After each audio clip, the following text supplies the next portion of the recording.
Salut à tous et bienvenue sur la chaîne Coding Crew. Aujourd'hui, c'est une vidéo un peu spéciale où on va parler de comment intégrer un composant à partir d'un design system. Les technos qu'on va utiliser aujourd'hui seront React, Tailwind et TypeScript. L'idée ici, c'est de vous montrer moi, en tant que full stack développeur depuis maintenant plus de 12 ans et spécialisé en front-end depuis plus de 8 ans, comment je travaille avec mes clients et comment je réponds à ces problématiques. Je vais vous montrer les différentes techniques que l'on a pour intégrer de manière propre un composant et que ça soit maintenable et agréable pour l'ensemble des collaborateurs qui travailleront avec vous. Avant de commencer, j'ai pris un exemple. Donc pour cet exemple, j'ai utilisé le fichier Figma UI Design de Preline, qui en fait est une librairie de composants préfaits et open source, et sur lequel ils ont déjà fait un fichier Figma, qui est aussi utilisable et gratuit, que vous pouvez regarder et télécharger de votre côté.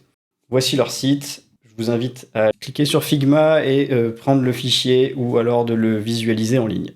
Pour ma part, je l'ai téléchargé, il est ici. Et on voit qu'ils ont énormément de choses de définies. Et ce qui est assez intéressant, c'est qu'on pourra faire différents exemples.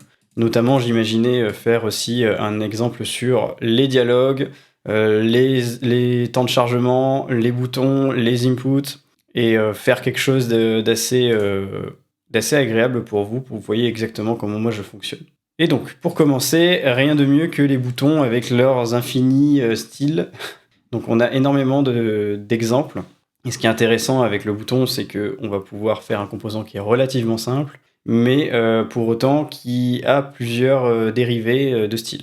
Donc ici, on voit que dans leur design system, donc ce qui est important dans un design system, c'est que les choses soient bien définies, carrées et bien nommées. Ça sera beaucoup plus facile pour un développeur par la suite de l'intégrer. C'est de voir qu'ici, on a des choses qui sont catégorisées déjà. Donc on a les états des boutons lorsqu'on passe par-dessus, qu'il est focus, ou quand il se passe rien. Par contre ici, on a ce qui nous intéresse et ce qu'on va implémenter, ce sont les types, les tailles et les formes. Pour les types, on pourrait très bien faire sur TypeScript une propriété qui s'appelle type, mais ce qui va me déranger ici, c'est que pour le bouton, type est un attribut qui existe déjà et je n'ai pas forcément envie d'aller sur les mêmes conventions de nommage. Et pour autant, j'aurais bien aimé aussi mettre style, mais c'est quelque chose aussi qui va être en concurrence avec la propriété style qui nous permet de modifier la CSS directement d'un élément. Donc ici, je vais appeler plutôt variant les différents boutons ici. Pour autant, on aura size et shape en propriété du côté du code. Donc on va regarder du côté du code. J'ai préparé déjà la manière dont on implémente généralement les boutons, mais qui reste quand même assez clean tout de même. Donc pour vous montrer, le bouton contient des propriétés ici, variant, size, shape, color. Et si je vous montre ici, ça ressemble à ça, l'intégration. On a les différentes propriétés avec des valeurs par défaut, donc pour les props en entrée. Et ici, on a utilisé CLSX, qui est une librairie qui nous permet, qui est un utilitaire en fait, de manipulation de string ou de concaténation, comme class name ou comme un utilitaire qu'on pourrait faire à la main. Je pourrais vous le montrer par la suite si ça vous intéresse, mais ici, c'est pas le but de la vidéo, donc j'ai utilisé CLSX pour simplifier la vie et rendre le code plus clean. Donc c'est quelque chose que déjà, vous pouvez avoir en tête, c'est ce genre d'utilitaire est très pratique pour simplifier l'ajout de classes avec des conditions dans vos composants. Donc ici, ça ressemble à ça. On a les classes en commune de tous les boutons, et ici en dessous, tout ce qui est définition spécifique en fonction des propriétés en entrée qui correspondront à soit solide, outline, ghost, small, large, rounded, teal, etc. Donc ici, on va réagir et on va appliquer des classes à ce bouton en fonction des propriétés qu'on a en entrée. Ce qu'il faudra prendre en compte aussi, c'est qu'on n'a pas forcément envie de définir l'ensemble des propriétés à notre bouton. Ça serait assez infâme au niveau expérience. Donc là, l'idée, c'est que quand je mets mon bouton, il faudrait que le style par défaut s'applique. On voit ici que c'est le cas. C'est ce bouton ici. Par exemple, pour le outline, on a juste défini le variant. Mais par exemple, je pourrais très bien dire que le premier, je veux une couleur verte et que je veux qu'il soit en size small. Et donc voilà, là, l'avantage, c'est que c'est descriptif. Vous voyez votre bouton, vous voyez les propriétés et les valeurs, vous savez exactement à quoi il va ressembler. Donc je vais laisser les valeurs par défaut, et pour ce faire, ces valeurs par défaut, rien de mieux que de passer des propriétés avec, ici, une valeur qui est définie si jamais la propriété n'est pas passée au bouton. Ensuite, par rapport à ça, CLSX, comme je vous l'ai dit, vous permet notamment de faire de la concaténation de strings. Ici, on voit que j'ai quand même mis à disposition className dans le bouton. Ça veut dire que j'ai quand même la possibilité ici de faire un margin right de 40 pixels avec MR10 en Tailwind. Et vous voyez que ça marche quand même. Pourquoi j'ai fait ça? C'est quelque chose que j'aime bien faire. Ça permet aussi de modifier le composant lui-même, même si des fois on n'aimerait pas que ça soit le cas. Donc si vous voulez absolument pas que quelqu'un puisse appliquer du style sur ces boutons, dans ce cas-là, vous n'exposez pas className. Moi, je l'expose parce que ça nous évite de, justement, overlap, de wrapper, en fait, notre composant avec une span pour ensuite y mettre un style, par exemple. Ça, c'est pas quelque chose que je conseille parce que ça alourdit le DOM et ça rend le code illisible et immaintenable. Donc, idéalement, si vous voulez faire quelque chose qui puisse quand même mettre à disposition les classes et le spacing grâce aux classes de Tailwind, exposez directement className et concaténez-le grâce à CLSX et à vos styles. Pour la suite, ici, ça va être les classes qui vont être communes à tous les boutons. Donc si par exemple je commente cette partie-là, vous allez voir, mes boutons ont tous la même fonte, la même bordure et le même fond. Donc ça, c'est ce que j'ai fait comme boulot, c'est je suis allé sur le Figma, j'ai regardé, ok, quels sont les styles qu'ils ont tous en commun. Et donc j'ai défini que c'était ça. C'est pour ça que je l'ai fait au préalable avant, parce que c'est quand même assez long de le faire et devant caméra, c'est pas intéressant. Et ensuite, la deuxième partie du travail était de créer les différents variants. Donc là, je vais vous montrer sans la partie composée, donc je vais vous expliquer ce que c'est. Il y a les classes sur le sizing ici, et les classes sur les formes. Donc sur le sizing, vous voyez que c'est assez intéressant. Comme j'ai ouvert ici l'objet, c'est un nouveau paramètre, on peut en mettre de manière infinie des paramètres dans CLSX. Donc ça, c'est mon troisième paramètre. Le premier étant className, que je concatène aux classes par défaut que j'ai défini et que je concatène avec cet objet. Et ce qui est intéressant avec cet objet, vous voyez ici, c'est que je peux y rajouter des conditions, mais sauf que j'ai pas besoin de faire d'expressions ternaires ou des conditions un peu illisibles. C'est ce que je vous d'ailleurs déconseille de faire. C'est de dire plutôt, ok, je mets cette classe-là uniquement si cette condition s'avère être vraie. Et donc là, vous avez une ligne par possibilité. Et c'est assez clean. Donc ça, c'est ce que je vous conseille de faire déjà dans un premier temps. C'est si vous avez des composants assez simples, vous aurez des choses pas plus compliquées que celle-là.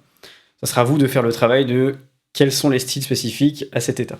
Donc voilà pour ça. Et au-dessus, pourquoi j'ai commenté, c'est que vous avez vu qu'il y a des conditions où il y a deux variants en fait en compte. Il y a bien l'état du bouton, en fait, ce qu'il représente vraiment, solide, outline, et à la fois la couleur. Et ça, ce qui est un peu désagréable ici, c'est que il y a énormément de lignes, c'est assez condensé, ça devient compliqué à lire. Mais néanmoins, utilisé comme ça reste quand même assez maintenable et on sait exactement quel état, composé avec quel état, fait quoi. Donc ça, c'est à la limite ce que je vous conseille de faire si vous voulez pas dépendre d'une librairie ou faire des choses trop compliquées ou définir des types avec TypeScript trop compliqués pour vous créer vos classes juste au-dessus de votre composant. Par contre, moi, cette méthodologie-là, c'est ce que j'utilisais pendant longtemps et je suis passé sur quelque chose d'un peu plus évolué et de plus agréable à coder. Et donc, je vais vous montrer. Donc, je vais utiliser encore l'import de CLSX pour faire la composition. Et ici, je vais définir mes variables contenant toutes mes classes. Donc déjà, là, je vais récupérer class names de mes props et le définir ici. Avec CLSX, je vais directement le mettre ici. Au moins, je vais pouvoir après faire virgule et mes autres classes. Donc comme je vous l'ai dit tout à l'heure, on a nos classes par défaut. Donc je vais nommer ça base class et je vais, grâce à Copilot, plutôt que de faire du copier-coller et regarder ce que j'ai mis dans le fichier, il me propose directement la suite. Donc ça, c'est parfait. Je vous invite même à tester Copilot, ça vous augmente aussi votre productivité. Il fait des choses quand même assez pertinentes la plupart du temps. Donc, j'ai ma base class. Ma base class, je peux lui dire, OK, on voit ici en bas à droite, c'est ce que je suis en train de modifier directement. Je vais lui passer mon base class. Mon base class est bien appliqué et on voit que j'ai, comme tout à l'heure, les fontes et la couleur de la fonte, le fond du bouton et la bordure qui sont appliqués. À noter, petit tips, ici, vous avez quand même la possibilité d'avoir de l'autocomplétion avec Tailwind grâce à ce qu'on appelle une pattern, un string pattern que vous pouvez mettre dans les configurations de Tailwind et qui explicite que tous les variables qui finissent par classes, par exemple, dans ce cas-là, si je vais dans Open Settings UI et que je vais regarder ici, Tailwind, on a en gros un pattern que j'ai rajouté ici. Vous pouvez mettre ici ce que vous voulez. Et ça veut dire que j'active la classe, les complétions de classe, les preview over et le linting. On va voir le système d'erreur. Et on voit ici que par défaut, on a class name et ngClass parce que Tailwind, par défaut, nous met ce qu'il nous faut pour que ça marche à la fois sur tous les frameworks front et le HTML en général. Donc on voit que pour class name pour React et ngClass pour Angular. Voici. Donc, en faisant ça, vous aurez l'autocomplétion là-dessus. Donc, pour cette première technique, j'ai défini mes base classes. Ce que je vais devoir faire dans un second temps, ça va être de définir les variants. Avant d'aller plus loin, je vais même supprimer bgred de mes base classes. Donc, je vais définir la première ligne qui est la forme de mon bouton. C'est pas la forme, c'est le type du bouton. Donc, comme ici, j'avais dit que je le nommerais pas type, mais que je l'ai nommé variant ici. On va l'appeler variant classes. Et moi, ce que je veux, c'est que pour chaque variant, ici, chaque valeur de ce variant, je veux définir la valeur en string. Donc, l'idée, c'est d'avoir un truc comme solide, et ma string. Mais pour ce faire, avec TypeScript, vous pouvez directement, pour avoir l'autocomplétion, parce que là, vous voyez qu'il va rien me proposer, je peux lui dire que je fais un record avec TypeScript, donc ça veut dire que je fais un objet qui va prendre toutes les valeurs de variants ici et les transformer en clés dans mon objet variant de classes. Et donc ce que je peux faire, c'est un record de props variant string. Il voit ce que je veux faire directement Copilot, donc c'est parfait. Et là, quand vous faites CTRL espace, vous avez directement les clés qui sont définies ici, qui se retrouvent dans votre objet. Donc c'est parfait parce que nous, on va pouvoir directement appliquer nos différents éléments. Donc, merci Copilot, ça me simplifie la vie. Hop. Ici, je vais devoir rapatrier toutes les classes que j'ai définies au préalable dans mon composant ici. Donc, je vais partir du variant bleu parce que je veux avoir le même résultat ici. Donc solide, ici, c'est ces classes-là. Donc j'applique ici, on va pouvoir faire un accéléré de la vidéo.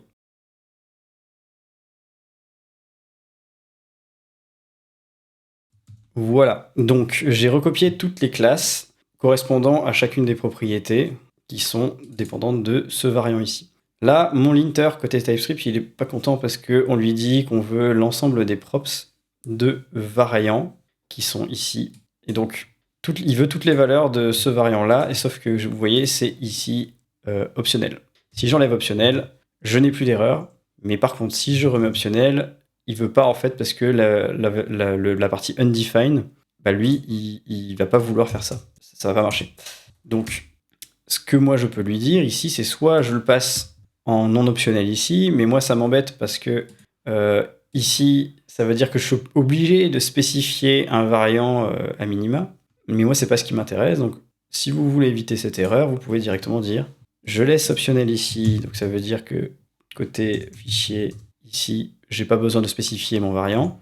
Par contre, je peux dire avec l'utilitaire de type TypeScript required props, et dans ce cas-là, il va prendre en compte uniquement ces valeurs-là et non la partie undefined. Sinon, c'était comme si on avait fait cette partie-là.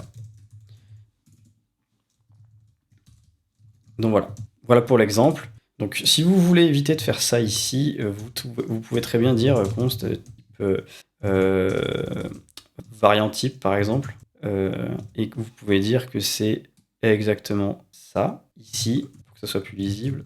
Vous pouvez aussi le faire. C'est pas un const d'ailleurs, je suis bête, hop, c'est un type. Et c'est égal. Vous pouvez faire ça. Donc ça, c'est quelque chose de tout à fait possible, vous pouvez définir vos types. Donc à la limite, c'est ce qu'on va faire pour la suite. Et donc, variant classes, maintenant que je l'ai, que j'ai défini pour chacune de ces valeurs de variant, donc en tant que clé, les classes correspondantes, eh ben, ce que je vais lui dire ici, ce qui est intéressant, c'est que, je ne sais pas si vous regardez là, mais en gros, quand vous allez sur le bouton et que vous définissez bouton variant égale outline ou bouton sans rien, quand on regarde ici, on a la possibilité de récupérer variant et de lui définir sa valeur par défaut. Donc si rien n'est défini, ça sera forcément solide. Et si c'est une valeur autre qui est définie, bah, ça prendra ce qui a été inscrit ici. Donc ça veut dire qu'on récupère la valeur ici. Mais pourquoi c'est intéressant cette syntaxe? C'est que je peux juste lui dire, vu que c'est un objet, bah, applique-moi les variants correspondant, enfin les classes du variant correspondant à ce que j'ai en propre. Donc là, vous pouvez très bien mettre solide ici. Vous pouvez très bien mettre aussi outline. Vous voyez qu'on accède directement à la valeur des classes. On renvoie en fait les classes grâce à la propriété qu'on passe au variant classe avec cette syntaxe-là. Donc ça, ce qui est intéressant, c'est que vous pouvez directement passer variant. Et lorsque vous passez variant ici, vous avez directement, en fonction de la propriété qui est définie ici, les bonnes classes correspondant à la bonne propriété. Et ça permet de bien simplifier et de rendre votre code beaucoup plus lisible.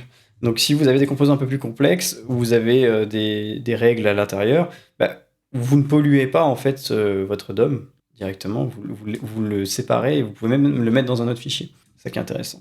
Donc maintenant que ça c'est fait, on va pouvoir regarder du côté des sizes. Les sizes, on va pouvoir faire exactement la même chose. Donc si vous voulez, je peux définir le type size, et on voit que Copilot a bien compris ce que je voulais faire. Donc il a dit, tu prends props size ici, et pour chacune des valeurs de size, je veux que dans mon objet, dans mon type, en fait, je me retrouve avec small, default et large, correspondant à chaque fois en valeur à une string. Et donc ici, je peux très bien faire const size classes de type size, et ici, je peux définir small, default et large. Sauf que moi j'ai pas envie de mettre rounded, donc Copilot là il a pris un peu les devants, mais c'est pas. On fera la shape plus tard. Rounded ça correspond à la shape. Et donc là on a bien en fait les informations concernant nos classes.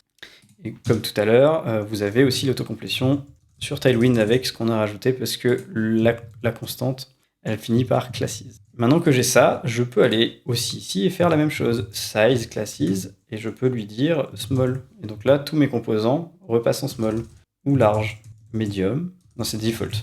D'ailleurs, ce nommage, j'ai gardé celui défini dans le design system. L'intérêt, c'est de pouvoir s'y retrouver et bien avoir les mêmes nommages. C'est pour ça que c'est très important lorsqu'un design system est fait, d'être en adéquation avec le designer qui va réaliser cette. Sinon, vous allez vous retrouver avec du code avec des nommages qui n'ont plus rien à voir et ça sera compliqué. Et donc, j'ai size classes avec default, sauf que moi, ce que je veux, c'est récupérer size 2 directement des propriétés du composant et de lui passer ici pour retourner la bonne classe. Et par défaut, on va lui dire que c'est la size default, ce qui était défini dans le design system. Et pareil pour notre shape. Là, et on fait un const shape classes. Et là, normalement, Copilot, parfait. Il me propose bien les bonnes valeurs. Si, hop, on fait la même chose ici, shape. Et par défaut, la shape, c'est rounded. C'est parfait. Et on fait exactement la même chose, shape. Voilà, hop, on voit que mes composants sont bien intégrés comme il faut. Et grâce au class name ici, j'ai pu aussi dans mon fichier index spécifier que je voulais que mon élément il soit en widthful par exemple dans ces containers là. Et donc ça c'est plutôt intéressant. Si j'enlève class name ici, vous voyez que ce que j'ai défini dans ce composant à l'extérieur ne marche plus. Mais au moins vous êtes sûr aussi que la personne qui va utiliser ce composant là ne pourra pas modifier les styles. C'est aussi un des avantages. Mais bon, admettons que les personnes aient conscience des cas d'usage et des styles de votre bouton. Normalement, ils ne devraient utiliser ces classes-là que pour faire de l'espacement. Maintenant qu'on a fait toute la partie type, size et shape de nos variants, donc pour repréciser, là nos variants fonctionnent très bien de manière indépendante, une seule propriété qui correspond à un seul état. Et là on va corser un peu les choses puisque si on regarde le design system, on voit qu'on a différentes couleurs ici. Toutes ces couleurs peuvent être appliquées à quasiment tous les états. Et ici, ce qu'on va voir, c'est qu'on rentre dans un cas qui s'appelle les variants en conflit, qui sont les compound variants. Donc là, ça veut dire qu'on va devoir, pour chacune de nos classes ici, vous voyez, si on change la couleur, ça va impacter à la fois solid, outline, ghost, link, enfin tout. On voit que chacun des éléments est impacté par un changement de couleur. Donc ça veut dire que la propriété couleur va directement aussi influer sur le choix des classes que l'on va appliquer pour un solid, outline, etc. Et donc, pour faire ça de manière simple, ce qu'on peut faire ici, c'est ajouter une méthode type color qui est égale à record, où moi je veux qu'en fait, toutes les couleurs soient les propriétés parentes ici de mon variant classe, et dire que pour une couleur ici, je vais avoir toutes les déclinaisons ici. Donc l'idée, c'est de faire un record de props color string. Et comme d'habitude, il n'aime pas le undefined, donc je lui dis required.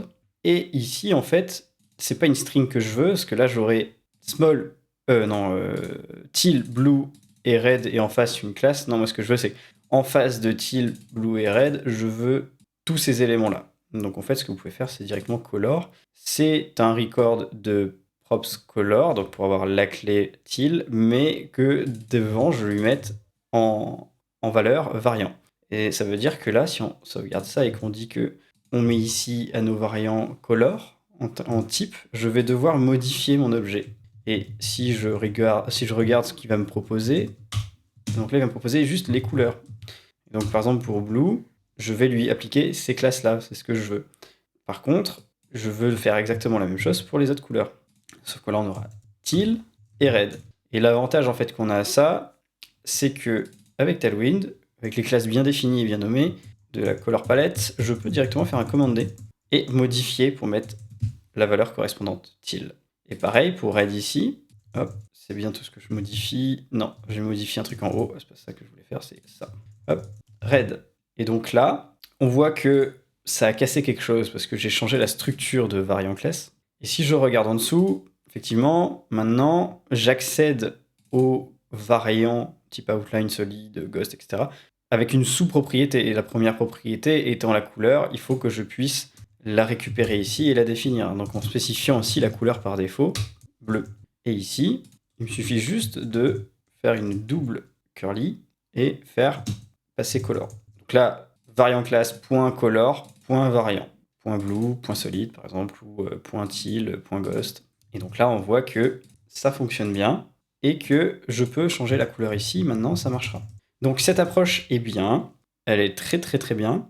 L'avantage, c'est que vous n'avez pas besoin de dépendre d'une librairie en particulier pour pouvoir construire vos différentes compositions. Vous pouvez faire des compositions de variants de la sorte. Ce qui est un peu galère, c'est que plus vous avez de variants différents qui se croisent, plus vous allez dupliquer ce genre d'imbrication. Donc ça reste pas mal pour la maintenabilité, parce que vous savez très bien que si vous modifiez pour ce cas-là dans le design system et ce cas-là, vous avez juste à changer cette classe-là. Mais on revient quand même plus ou moins à la même chose que pour l'autre bouton, ici. Mais je trouve que là, c'est bien défini, c'est quand même plus agréable. Et là, le bouton n'a pas de fioriture. C'est ça la bonne approche pour moi. Après, on peut très bien aussi, dans ce bouton-là, si vous voulez, externaliser cette partie-là du bouton. Ça marche aussi. Donc voilà. L'après-vidéo de cette vidéo-là, ça va être de regarder comment utiliser une librairie qui s'appelle CVA et voir comment on peut écrire quasiment la même chose, mais avec une réflexion un peu différente. J'espère que ça vous aura été utile et je vous dis à tout à l'heure pour la seconde vidéo.